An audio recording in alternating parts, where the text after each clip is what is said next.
noite a todos. Obrigada pela vossa presença. Que seja um bom estudo para todos nós esta noite. Que vamos falar sobre o pensamento.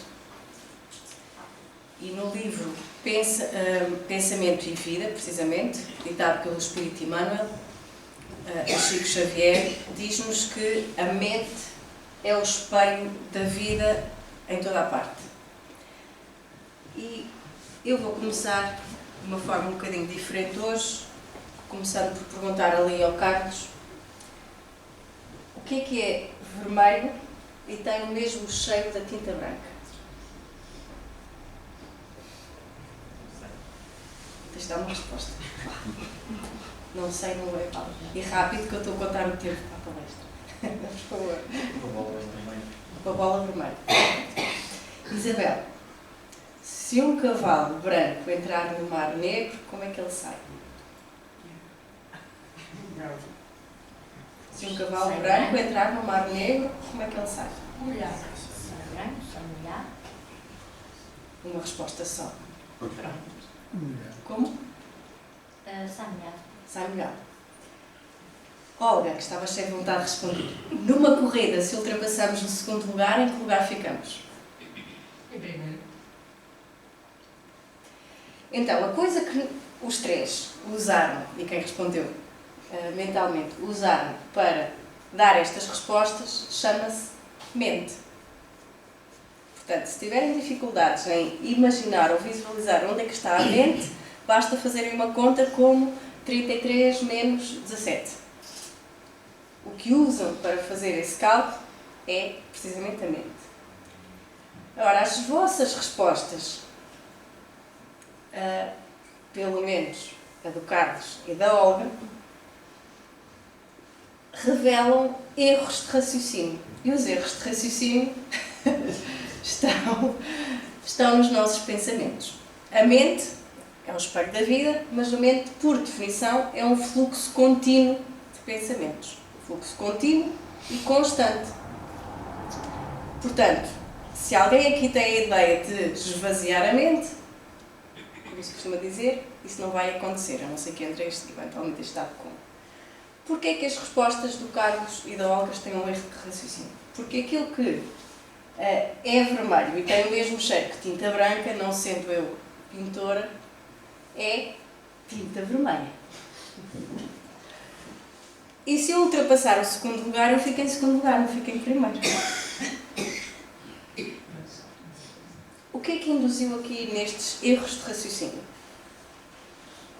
Há outros fatores, mas os principais foi a forma como a pergunta foi formulada. Então nós já estamos aqui a entender que as palavras que nós usamos em relação aos nossos pensamentos vão ter uma influência.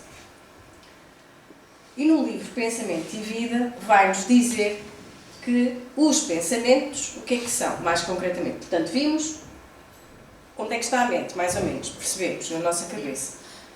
Percebemos que definimos mente. Mente é um fluxo contínuo de pensamentos.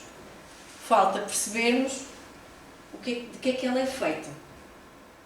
Em que é que ela é constituída, como é que se constitui a mente.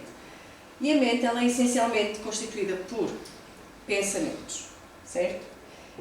E os pensamentos, segundo o livro Pensamento e Vida, de Emmanuel, é constituído pelos nossos sentimentos e pelas nossas ideias.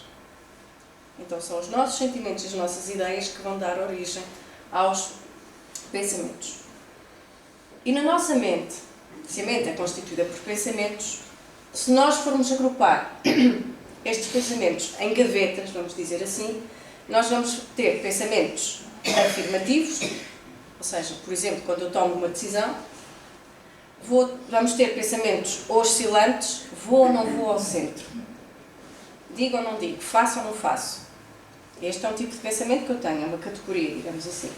Depois vem o pensamento afirmativo a dizer, ok, eu vou ao centro, ok, eu vou fazer isto, eu vou dizer isto.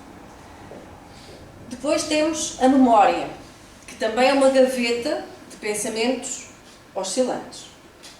Basta, não vamos falar da memória hoje, mas todos nós sabemos que a memória não é a coisa mais fidedigna do mundo, até porque ela é essencialmente reconstrutiva.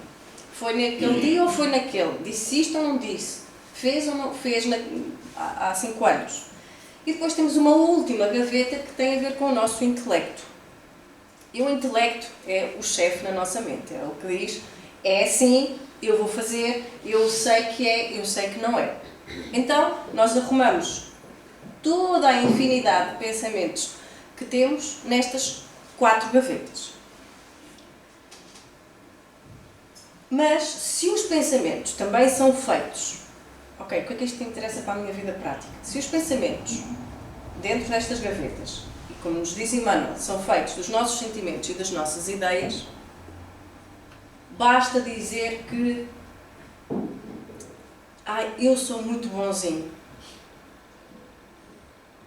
Eu faço muito a caridade. Mas eu sou muito frontal. Basta dizer isto.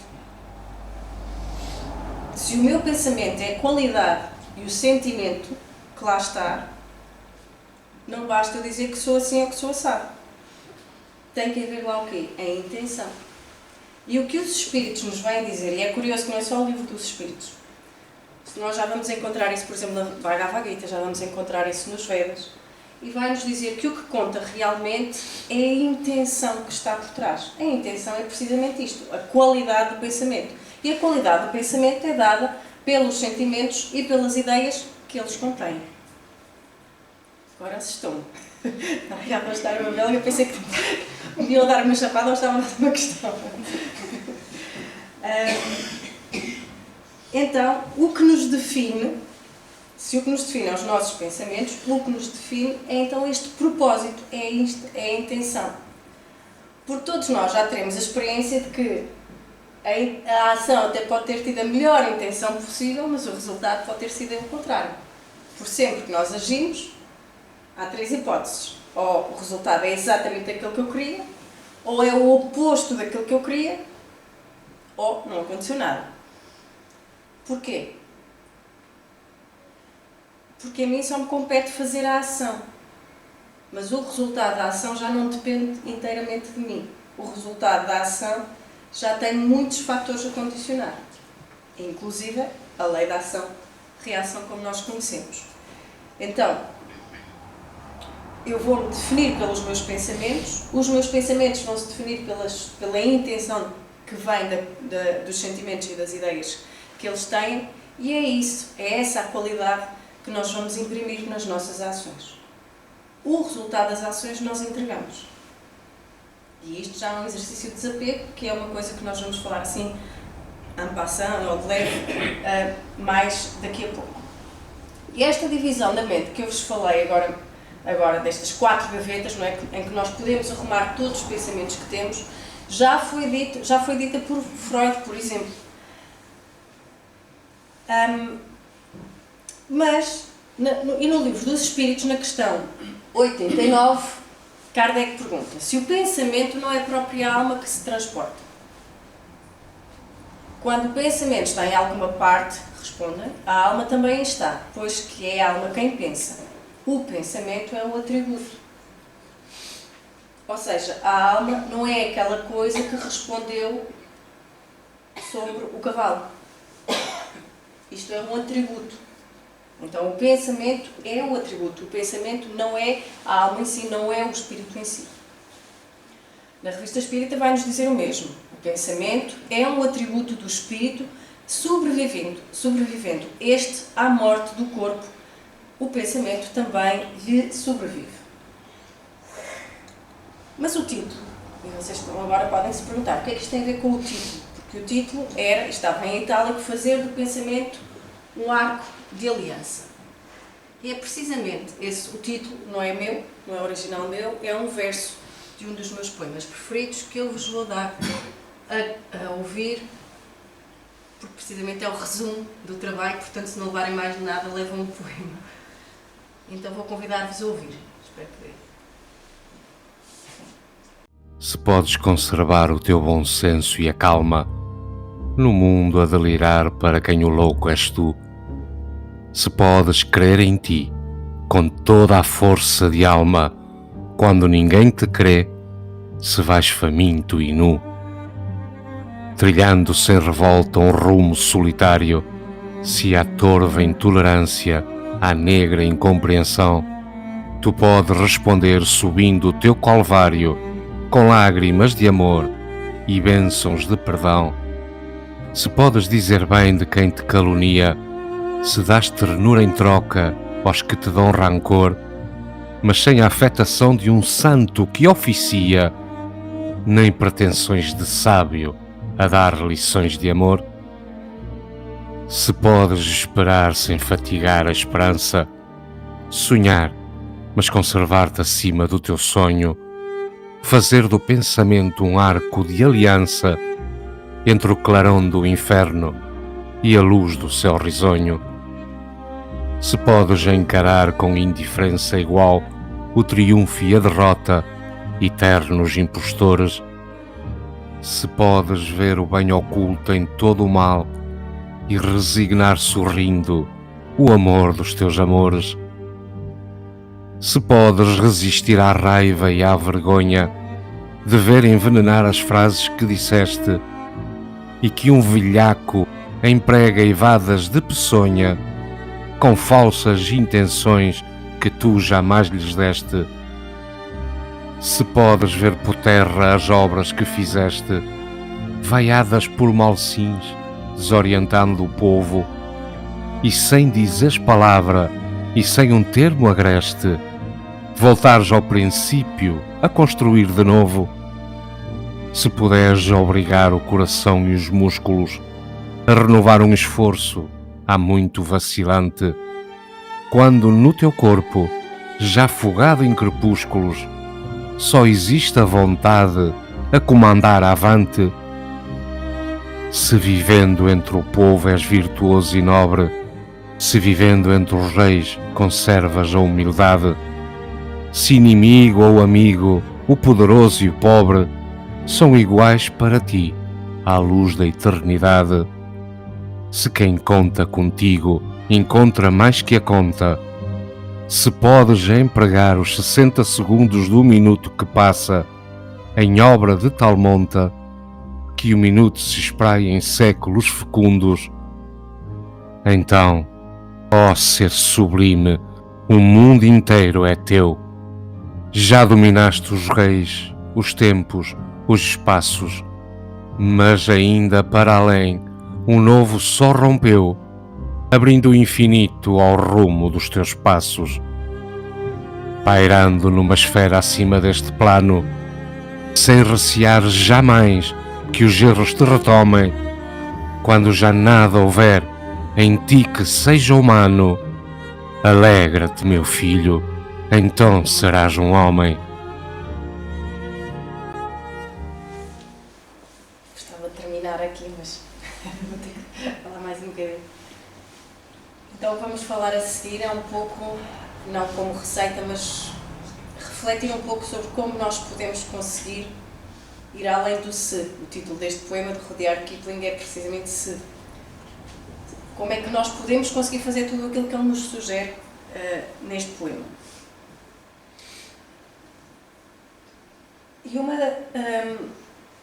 E se nós formos ver esta questão do pensamento, se pensarmos, por exemplo, no que Nathaniel,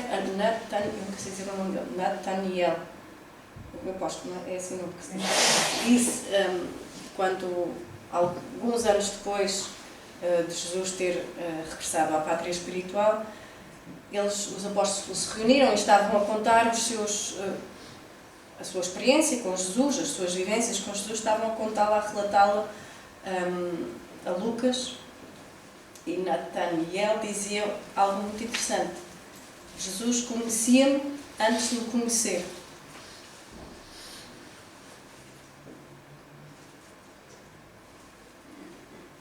Provavelmente não saberia se ele tinha os cabelos encaracolados ou cabelos lisos, mas Jesus conhecia-o antes de o conhecer. Mas conhecia o que é dele? Não era o corpo físico. Conhecia-o como espírito. E Jesus, quando o encontrou, já não me lembro quem era o apóstolo que acompanhava Nathaniel ao encontro de Jesus, quando Jesus o encontrou pela primeira vez, digamos assim, Jesus disse: eu vejo-te.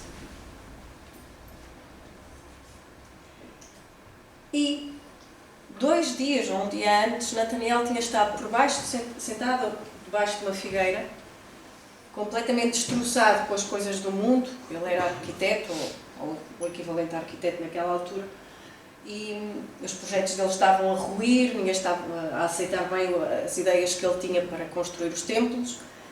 Ele estava completamente desesperado, sozinho, a sentir-se sem caminho a seguir, sem saber por onde se virar. E foi para debaixo dessa figueira com os seus papéis, com os seus projetos de templo, porque ele queria erigir um templo para Deus poder ser louvado. E queimou os papéis e disse-lhe: Senhor, vês o meu desespero, mostra-te a mim, mostra-me a tua cara. Tu vês-me? Perguntava ele a Deus. E Jesus, quando o encontra 2 dias depois, diz: eu vejo-te. A que é que Jesus deu resposta? Foi ao olá, boa noite, este é o Natanael, aquela conversa circunstancial do encontro, ou foi à prece que o Natanael fez? Jesus deu resposta ao pensamento, deu resposta à mente, deu resposta ao espírito, quando diz: eu vejo-te. E curiosamente, hoje a ciência também vai um pouco, já começa a olhar para o pensamento desta forma, e eu estou a ler um livro sobre a questão das palavras e da conversa, de um físico e neurocientista, Mariano Sigman, e ele faz esta pergunta muito curiosa. Como é que nós conseguimos ler nas entrelinhas, para lá do significado explícito de cada palavra, para inferir emoções na mente de outra pessoa? Que no fundo, foi isso que Jesus fez quando lhe disse: eu vejo-te, Natanael, eu vejo-te, queres acompanhar-me, queres seguir-me? Ele conseguiu ver para além daquilo que lhe era mostrado e respondeu aos anseios íntimos daquele espírito. E uma das formas que nós conseguimos dar resposta a esta pergunta é: o nosso cérebro é muito rápido e é muito eficaz a inferir coisas, a extrairmos conclusões muitas vezes antecipadas daquilo que a realidade nos apresenta. E muitas vezes essas conclusões precipitadas vão resultar em estigmas, vão resultar em preconceitos que nos vão prejudicar.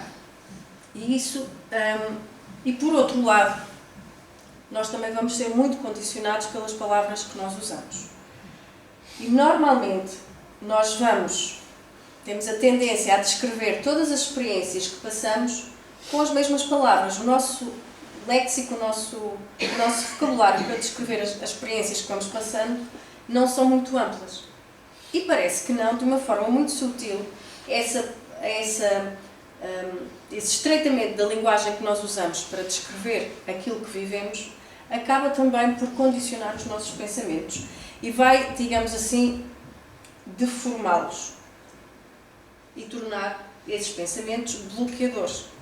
Ou seja, em vez de estarmos a usar o pensamento, que é algo que todos nós temos, e muitos, por dia, em nossos amigos, estamos a tornar os pensamentos nossos inimigos. Estamos a fazer com que esses pensamentos nos bloqueiem. E nós temos 5 tipos de pensamentos, desse tipo de pensamentos que nos bloqueiam. O conhecimento correto, que é aquele que nós queremos. O conhecimento incorreto, eu trouxe aqui esta imagem, aqui não dá para ver porque se misturou com o resto, mas supostamente a imagem acabaria aqui e aqui é um quadrado. E para ali a imagem em si é de um vaso, é o vaso de Rubinho.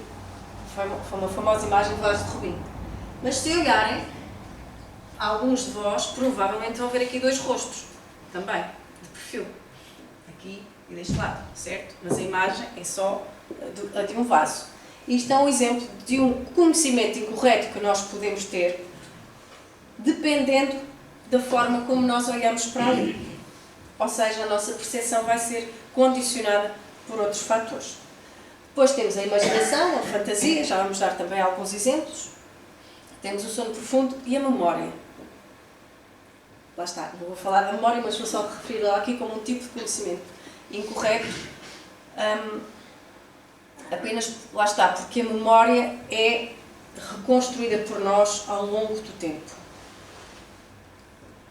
Se eu agora descrever o que me aconteceu quando eu tinha 5 anos, não vai ser igual à forma como eu vou descrever os mesmos eventos daqui a mais 20 anos, se eu lá chegar. Portanto, nós estamos sempre a reconstruir o nosso passado. Estou a falar do passado só numa vida.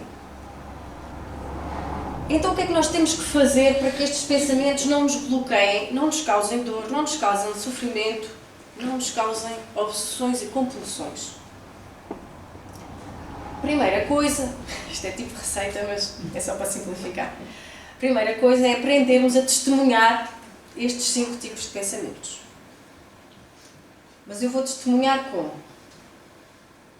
De uma forma não apegada. Ou seja, eu vou tentar ser o mais objetiva possível. Então vamos dar um exemplo. Eu agora quero conseguir correr, quero que o meu corpo consiga correr, sei lá, 100 metros em 5 segundos. Não faço ideia se isso é muito tempo ou pouco. Não vou conseguir, pois não? 100 metros em 5 segundos eu não vou conseguir. Mas eu quero que o meu corpo faça isso. Eu estou a ser objetiva? Não. Eu estou a ter uma expectativa irrealista em relação ao meu corpo. Eu estou a exigir dele aquilo que ele não pode dar neste momento. E não vai conseguir, não vai dar mesmo. Então eu não estou a avaliar, nem estou a ter, não estou a ser objetiva nas minhas expectativas em relação ao corpo. Estou a falar no corpo, mas posso falar em relação a uma outra pessoa. Ou posso falar em relação a mim mesma. Ok, eu quero ser perfeita no final já desta encarnação. Estou a ser objetiva em relação a isso? Se me basear em factos, não. Eu posso ter esse desejo. Mas, se for objetiva, eu vou saber que isso não vai acontecer. Então, se eu aprendo a testemunhar cada um deles com esta objetividade, ou seja, não esperar aquilo que não pode ser esperado daquilo, ou seja, olhar para a realidade como ela é e não como eu gostava que ela fosse, é o primeiro passo para eu testemunhar que tipos de pensamentos ou quando é que eu estou a ter cada um destes pensamentos. Porque estes pensamentos, estes 4, a incorreta imaginação, o sono e a memória, são, digamos assim, os pensamentos coloridos. Se quiserem, podem dividir os nossos pensamentos em pensamentos coloridos e não coloridos.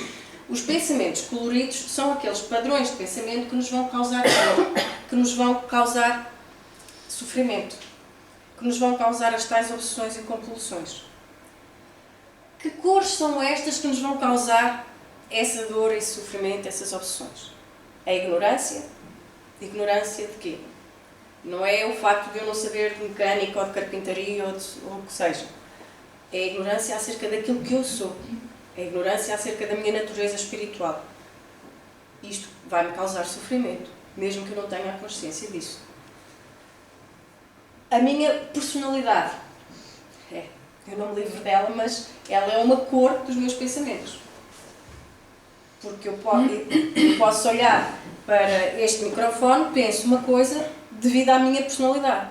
Mas o Sr. Joaquim olha para o microfone e vai pensar outra coisa, ou vai se lembrar de outra coisa, vai ter outros tipos de pensamentos diferentes dos meus. Isto é individualidade. Depois, os meus apegos. Se eu gosto muito de livros, se eu vejo alguém pisar um livro, eu não vou gostar, vou ficar desagradável. Alguém que não tenha esse apreço por livros, vai ser indiferente que alguém ponha um pé em cima de um livro. É um apego. Gosto e aversão também é um apego. Depois, os nossos medos e as nossas aversões. Não vou falar individualmente de cada uma destas coisas, mas acho que fica claro porque é que isto nos causa dor e sofrimento. Então, a simples observação destes padrões de pensamento, se são coloridos ou não, vamos pôr assim nestes termos, é muito útil para eu ter aquilo que Jesus chamava de coração puro. Para este processo, digamos, de purificação do coração, ou da mente. Ou seja, para o meu equilíbrio, para a estabilidade das minhas emoções, para eu conseguir aquietar a minha mente. Porque eu não vou conseguir aquietar a minha mente se eu não olhar para ela e se não perceber o que é que lá está dentro. Que tipos de pensamentos é que eu estou a ter? São pensamentos coloridos ou descoloridos? Porque as impressões mentais que nos chegam e que nós criamos, lá está, mente é um fluxo contínuo, portanto os pensamentos estão sempre a vir e nós não temos qualquer controle sobre o pensamento que vamos ter a seguir. Não vamos.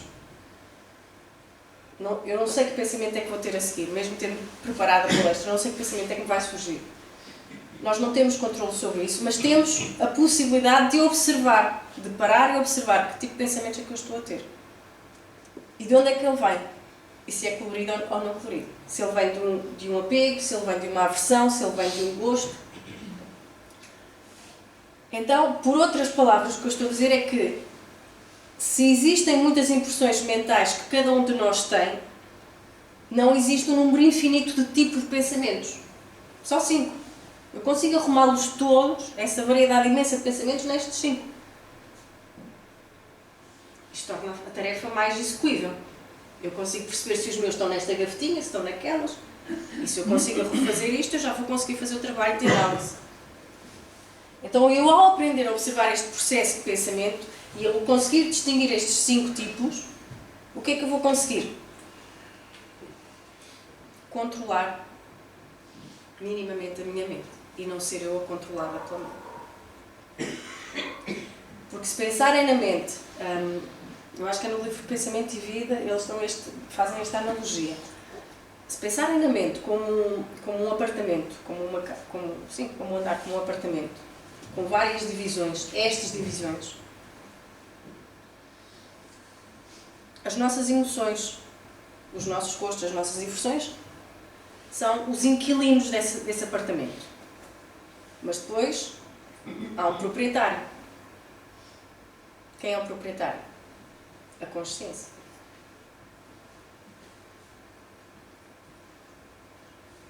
E é a consciência que dá luz aos nossos pensamentos.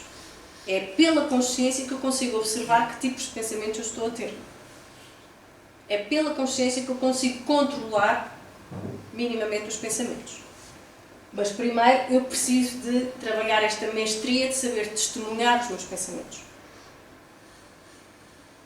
Porque quanto mais eu observo, quanto mais eu testemunho os meus pensamentos, mais eu vou ter uma posição mais neutra e desapegada em relação a eles.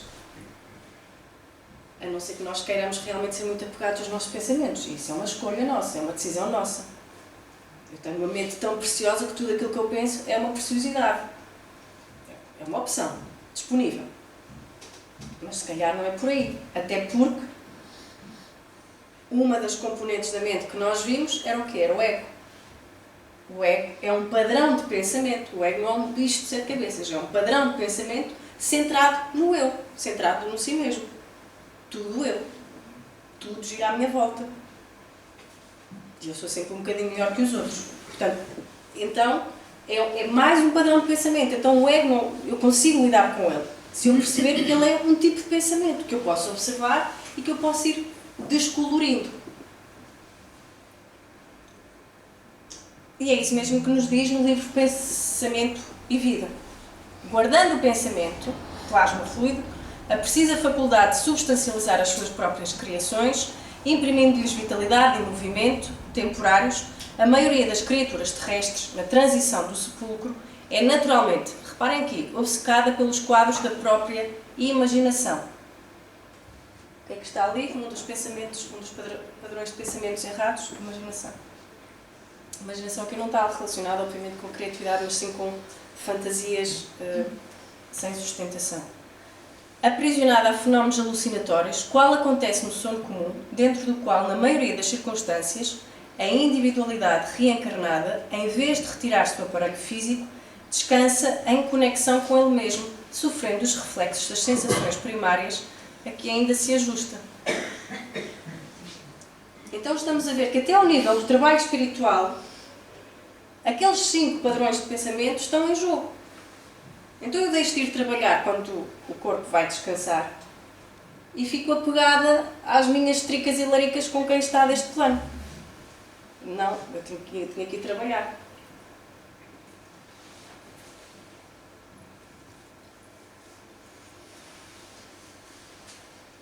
Então já estamos a perceber a relação entre mente, consciência, o proprietário do apartamento e as emoções, o inquilino do apartamento, que é logo o nosso maior obstáculo. E por isso é que o Evangelho nos diz: estuda as suas próprias imperfeições e trabalha incessantemente em combatê-las. Todos os esforços emprega para poder dizer no dia seguinte que alguma coisa terás em si de melhor do que na véspera. Não procura dar valor ao seu espírito nem aos seus talentos, às pensas de outrem. Aproveita, em vez disso, todas as ocasiões para ressaltar o que seja proveitoso aos outros. E a propósito deste certo, no livro Opinião Espírita, ele diz-nos: no reconhecimento da falibilidade que nos caracteriza, se não é lícito reprovar a ninguém, não será justo cultivar a indulgência para connosco. E se nos cabe perdoar incondicionalmente os outros, não se deve adiar a severidade para com as próprias faltas. Este trabalho analítico de dentro e para dentro nasce da humildade e da intenção de acertar com o bem, demonstrando para nós próprios o exato valor das nossas possibilidades. Então está aqui a dar-nos uma sugestão para nós irmos descolorindo os nossos pensamentos. O quê? A autocrítica. Autocrítica no sentido de autoanálise, autoexame. Através dessa análise contínua e constante no sentido de regular, portanto, não vou analisar hoje e depois só voltar a analisar um ano depois, e entretanto fico ali enredada na mente, vai fazer com que as modificações da minha mente, que é isso que me causa sofrimento, vão enfraquecendo. Então a mente vai ficar, e agora vou puxar aqui de um truque de magia, como um copo transparente. A mente vai ficando limpa. Mas se eu lhe ponho uma emoção forte por trás, outro truque de magia. Vá, digam lá que não sei o que é. De cor é que ficou o copo agora? Assim, mais ou menos, vá. Este é um bocado grosso demais, não é perfeita a analogia. Ficou rosa. O que é que eu lhe pus por trás? Uma cor forte. Um pano de limpeza ainda por cima. Isto é o que acontece à nossa mente quando ela está presa, por exemplo, em emoções fortes. Em emoções intensas, em raiva, em arrependimento, em exaustão. A nossa mente fica identificada com o meu corpo. A obsessão é um copo colorido. Isto não é publicidade americana. A obsessão não é mais do que um pensamento colorido que se identificou tanto com aquela emoção, que se identificou tanto com aquela personalidade, que se identificou tanto com o ego, que só sofre por causa disso. Porque não conseguiu criar distância entre aquilo que sente, entre as suas emoções, entre aquilo que acha, entre a sua personalidade, e fica assim um copo desta cor esquisita. Nem dá gosto de beber água num copo destes. Então, quando a mente fica semelhante a este copo e não a este, ela fica sem cores, ou seja, ela cria esse distanciamento, essa objetividade em relação às suas próprias emoções. O que é que nós ganhamos com isso? Menos sofrimento. As dores vão lá estar, vão acontecer, só fazem parte da vida, mas o sofrimento pode ser regular. E as nossas respostas emocionais a essas dores que vão surgir na vida podem ser reguladas. Em terapia, este copo, esta cor, chama-se fusão. É quando eu me identifico de tal forma com as minhas emoções, com os meus estados emocionais, ou com os meus pensamentos, ou com as minhas ideias, que isso me vai criar sofrimento. Inclusivamente alguns transtornos mentais. Então eu vou observar as cores dos pensamentos, vai significar que eu vou só dizer este pensamento está muito colorido ou não. O que é que eu posso fazer para diminuir a intensidade da cor deste pensamento? Este pensamento é útil ou não? Esta emoção é útil ou não?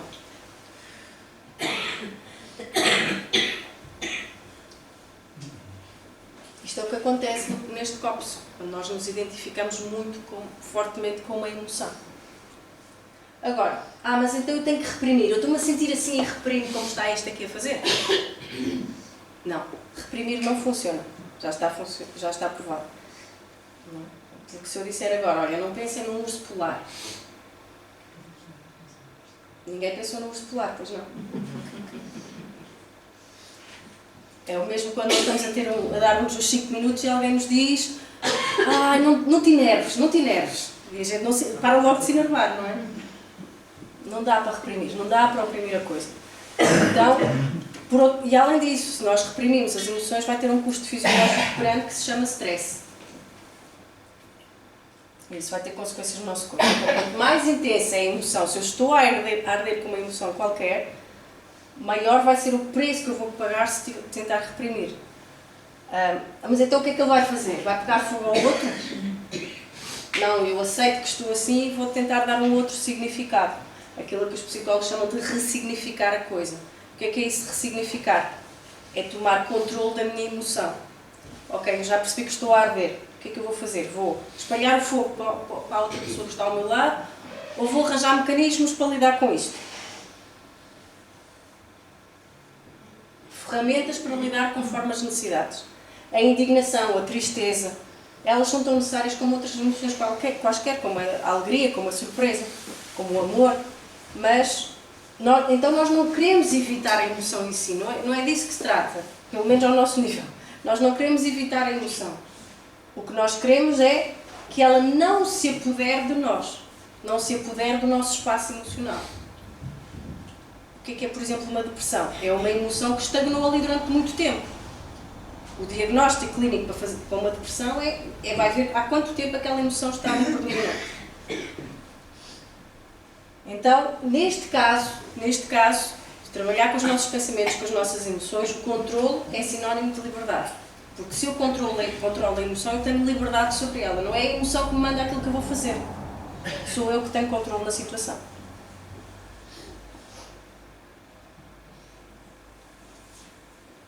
É claro que nós temos outras estratégias. Vamos para o shopping, vamos para as compras, vamos ver televisão, fazemos outras coisas para distrair a mente daquela emoção. Mas essas estratégias, ainda que úteis a curto prazo, é só mesmo isso, úteis a curto prazo, não vão resolver o problema. E mais, não vão servir para enfrentar sofrimentos grandes. E algumas distrações tornam-se mais prejudiciais do que aquilo que se pretende evitar. Mas já havia alguém que nos dava alguns conselhos, há muito, muito tempo, sobre como é que vamos descolorir os pensamentos. Paulo Tarso, de que ouvimos falar na palestra da semana passada. Raios anestesiantes são desfechados sobre o ânimo dos aprendizes por todas as forças contrárias ao Evangelho Salvador. Então, este trabalho de nós recebermos estes raios e lidar com eles objetivamente, irmos descobrindo os pensamentos, não é uma coisa que vamos conseguir fazer. Eu vou fazer isto amanhã, vou pôr na agenda e amanhã vou fazer. Não. É uma coisa lenta, é um trabalho lento, constante, que, segundo os espíritos, nós vemos na literatura espírita, só é possível através de quê? Do cultivo de bons pensamentos. Porque, como eu mostrei há pouco o exemplo do urso polar, não adianta eu dizer, não vou pensar nisto, não vou pensar em apertar o pescoço. Não adianta fazer isto. O que é que eu posso fazer em vez disso? Eu vou dizer, deixa-me carregar as plantas. Eu dou outra ocupação à mente. Ou seja, eu não digo, não penses nisto, eu arranjo outro pensamento. Eu tenho que dar outra ocupação à mente. É como uma criança. Uma criança, não faças isto, o que é que ela vai fazer logo? Vai fazer. Então nós temos que lhe dar outra coisa para ela fazer. Olha, em vez de estares a empurrar o teu colega, porque vamos andar aqui a ver esta história, este livro. Damos outra ocupação.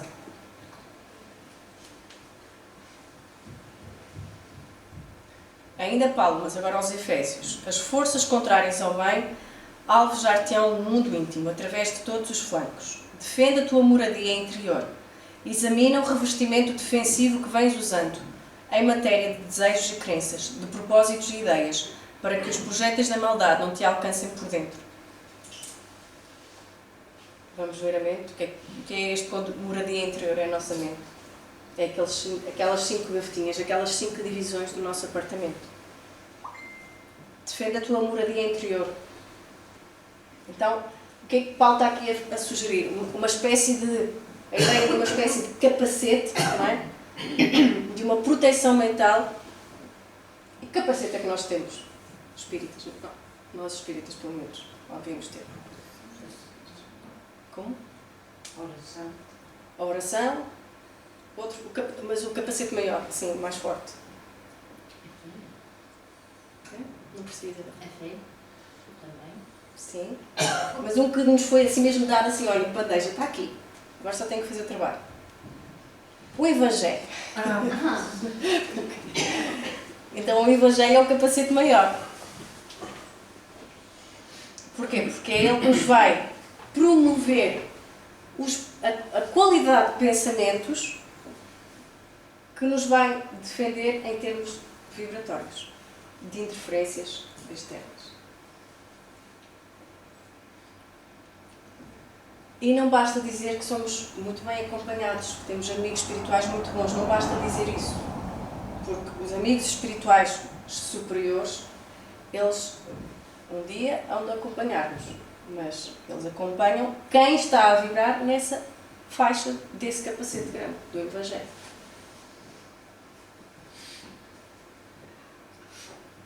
Enquanto nós não pusermos este capacete, como vimos na palestra da semana passada, vamos nos tornando reféns das nossas escolhas, que estão diretamente ligadas à nossa afinidade, ou maior ou menor, de nos melhorarmos enquanto indivíduos.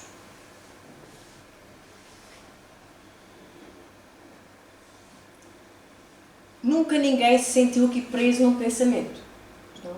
Ou num tipo de pensamento. Dizem, ai, estou sempre com este pensamento ruminante, aqui, sempre mesmo, não saio daqui. Não quero pensar nisto, eu faço isto, vejo a novela, mas estou sempre a pensar naquilo, estou sempre a pensar naquela pessoa. Nunca ninguém passou por isto, pois não? Então o que é que fazemos? Leão Diniz dá-nos um bom conselho. A tarefa que cada um tem a realizar resume-se em 3 palavras. Saber, crer e querer. Isto é, saber que temos recônditos e inatos recursos incalculáveis, crer na eficiência da nossa ação sobre os 2 mundos, da matéria e do espírito, querer o bem. Isto não é uma coisa tão inata como querer o bem. Nós achamos, sim, claro, todos queremos o bem. Dirigindo o nosso pensamento para o que é belo e grandioso, conformando as nossas ações com as leis eternas do trabalho, da justiça e do amor. Dirigindo o nosso pensamento para o que é belo e grandioso. Então, em vez de eu pensar em espalhar o meu fogo que vem da minha emoção para o outro, eu não vou dizer, não espalhes o fogo, não espalhes o fogo. Não vou dizer isto à minha mente porque ela vai querer fazer isso. Eu vou ocupá-la com coisas boas. Com coisas que nós falamos aqui, leituras edificantes, essas coisas todas que nós já sabemos de cor. Uma outra estratégia é esta. Ou então, basicamente, a estratégia que eu estou aqui a dizer é esta. Conter. Conter, ali como acrónimo. Ser de controlar. Dominar os nossos pensamentos. Eu mando na minha mente. Não é ela que me manda em mim. Aqui nós temos de ser um bocadinho autoritários com ela. Opor. O que é que eu vou fazer? Vem-me um pensamento de... O que é que eu vou fazer? Vou ver camélias ao parque da cidade. Ou dou outra ocupação à mente. Ou seja, o que é que eu faço com isto? Quando dou um pensamento oposto, eu neutralizo. O ter de transformar. Eu dou uma nova forma aos pensamentos. Eu ressignifico aquilo que aconteceu. E ao fazer isso, o que é que eu estou a fazer? Eu estou a enfraquecer os pensamentos que me estavam a influenciar. E reduzir. E reduzo-os também a quantidade, ou reduzo o sofrimento que eles me possam provocar. A prática do bem simples e infatigável, lá está uma forma de neutralizar, pode modificar a rota do destino, de vez que o pensamento claro e correto, vem a primeira categoria que nós falamos, com a ação edificante interfere nas funções celulares, tanto quanto nos eventos humanos, atraindo em nosso favor, por nosso reflexo, melhorado e mais nobre, amparo, luz e apoio, segundo a lei do auxílio.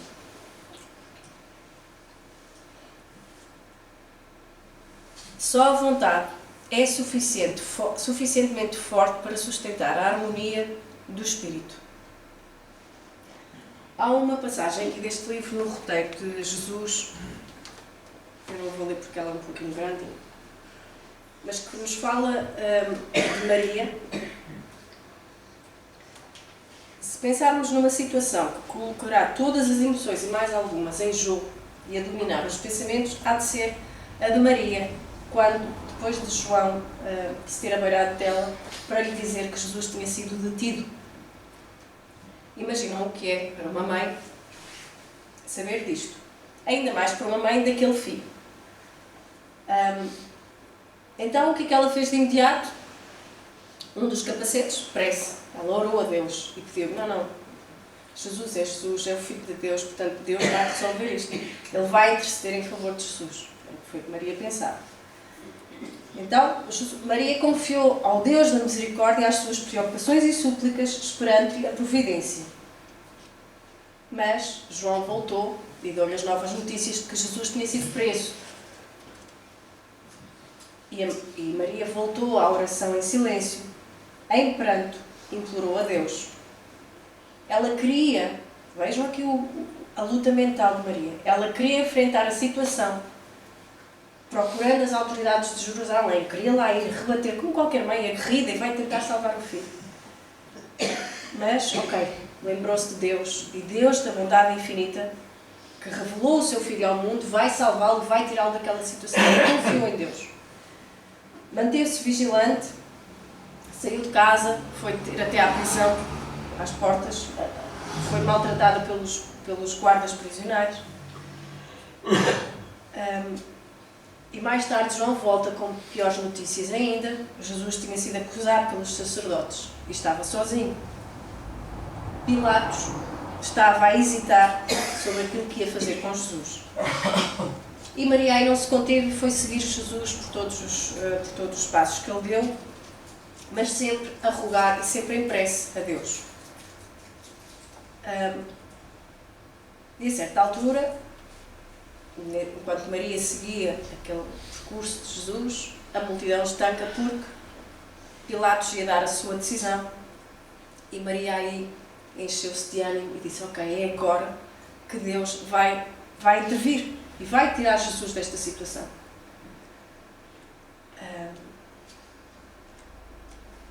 Mas, e Pôncio Pilatos, sabemos, não é? Ele deu a que escolher ou Jesus ou Barnabás, num esforço que ele próprio fez para tentar tirar Jesus daquela situação.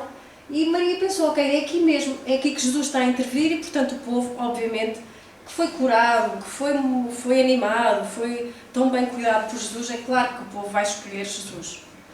Mas sabemos que não foi essa a decisão.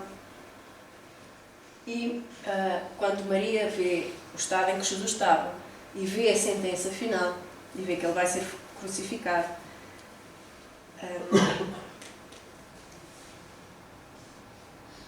ela encontra o olhar de Jesus, como diz aqui, encontra o olhar mais significativo da sua existência, compreendeu que ele, Jesus, a induzia à oração e em silêncio lhe pedia a confiança no Pai. Conteve-se, mas seguiu-o em pranto. A terrível angústia daquela hora, porque não a ouvir a Deus, que fizera para não lhe merecer a bênção.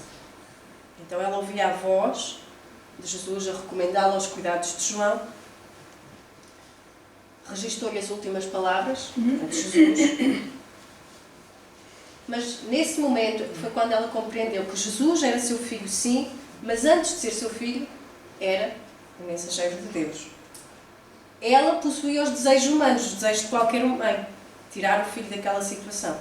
Mas o Supremo Senhor guardava eternos e insondáveis desígnios. O carinho materno poderia sofrer, mas a vontade celeste regozijava-se. Poderia haver lágrimas nos seus olhos, mas brilhariam festas de vitória no reino de Deus. Suplicara aparentemente em vão, porquanto, certo Todo-Poderoso, atendera-lhe os rogos, não segundo as suas vontades de mãe, e sim de acordo com os seus planos divinos. Para Maria chegar a esta conclusão, é um exercício, digamos assim, assombroso de desapego. Desapego é objetividade. É o tal distanciamento em relação àquilo que eu quero, àquilo que eu desejo, para aquilo que tem que ser, para aquilo que é a realidade. E por isso, no Livro dos Espíritos, na questão 918, nos diz: por que indícios se pode reconhecer no homem o progresso real que lhe elevará o espírito na hierarquia espírita? O espírito prova a sua elevação quando todos os atos da sua vida corporal representam a prática da lei de Deus e quando antecipadamente compreende a vida espiritual. E para terminar também aqui com uma história deste livro que mostra a ligação também entre pensamento e palavras, há aqui a história da parábola simples, em que os discípulos de Jesus estavam ali meio que a discutir sobre que Jesus tinha que ter uma postura mais forte, mais guerreira, frases mais duras, um discurso assim mais como se diz, mais bélico, enquanto que outros achavam, não, nós para conseguirmos os nossos objetivos temos que ser brandos, temos que ir com calma, sem grandes ondas. E Jesus, a perceber o que estava ali a acontecer no grupo, conta-lhes uma parábola simples sobre o gênio do bem, claro que isto é uma figura a figurar, que atendeu à prece de um lavrador humilde, simples, e emitiu um raio de luz e soprou-lhe para o coração. E esse raio de luz encheu o coração do lavrador. E como é que ele fez isso? Através de uma frase de estímulo, de uma frase carinhosa para esse lavrador. E no peito desse lavrador, desse homem do campo, esse raio de luz insuflou de tal forma que lhe inspirou os sentimentos mais elevados nos ideais do bem e derramou-se para todas as outras pessoas à sua volta na aldeia. E desde então aquela aldeia tornou-se muito próspera, porque todos se entreajudavam, praticava-se o bem genuinamente, as colheitas eram férteis e abundantes, porque reinava o bem, de facto, ali. Mas Jesus fez um intervalo e disse que um dia chegou em que o povo, que tinha sido afortunado por aquele gênio do bem, orgulhando-se agora do poder que tinha, porque afinal tinham os celeiros cheios, as colheitas eram férteis e abundantes, esqueceu-se da gratidão que tinha para o auxílio do gênio do bem. Esqueceu-se de continuar a ser grato. E então quis humilhar a nação vizinha, e isso bastou para que uma grande brecha se abrisse à influência do gênio do mal, que emitiu um estilete de trevas sobre o coração de uma pobre mulher do povo, por intermédio de uma boca maldizente. Essa mulher nunca mais teve paz, nunca mais os seus pensamentos descoloriram, e ela emitiu esses pensamentos, educou os seus filhos com esse estado de ânimo, digamos assim, com esses pensamentos trevosos. E rapidamente os filhos encontraram outros companheiros afins, com o mesmo tipo, com a mesma cor de pensamentos, com a mesma faixa de pensamento, e a perversa iniciativa encontrou vários imitadores e, em tempo curto, estabeleceram-se estéreis conflitos em todo o reino. Administradores e servos confiaram-se desvairados a duelo mortal, trazendo o domínio da miséria que passou a imperar, detestada e cruel para todos. E Jesus, no final desta história, da parábola, diz-nos: nesta parábola temos o símbolo da palavra preciosa e da palavra infeliz. Uma frase de incentivo e bondade é um raio de luz suscetível de erguer uma nação inteira. Mas uma sentença perturbadora pode transportar todo um povo à ruína. Em verdade, a ação é dos braços, mas a direção vem sempre do pensamento, por meio da língua. E sendo todo o homem filho de Deus e herdeiro dele, na criação e na extensão da vida, ouça quem tiver ouvidos de ouvir. Este era o trabalho desta noite. Muito obrigada pela vossa atenção. Foi a bibliografia que utilizamos.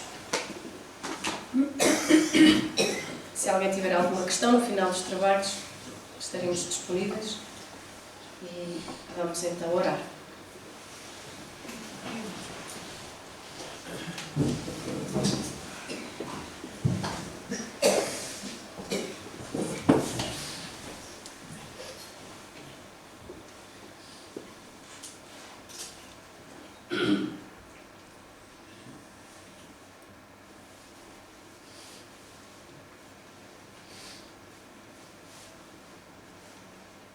Agradecemos então ao Pai e a Jesus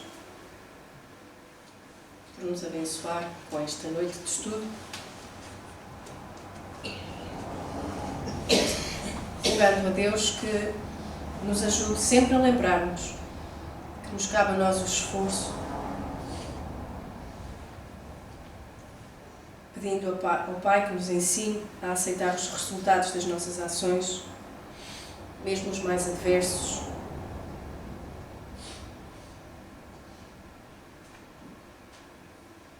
e a pedir-lhe que sejamos apenas um instrumento nas suas mãos, que possamos sinceramente, no nosso pensamento, no nosso coração, dizer como Maria disse: Senhor, eis-me aqui, faz em mim a tua vontade. Senhor, perdoa as nossas imperfeições, as imperfeições dos nossos instrumentos, as imperfeições dos nossos pensamentos. E perdoa também as vezes que não percebemos quando, através de nós, cumpriste a tua vontade. Senhor, utiliza-nos e empresta-nos a tua luz e a tua força, hoje e sempre. Muito obrigada.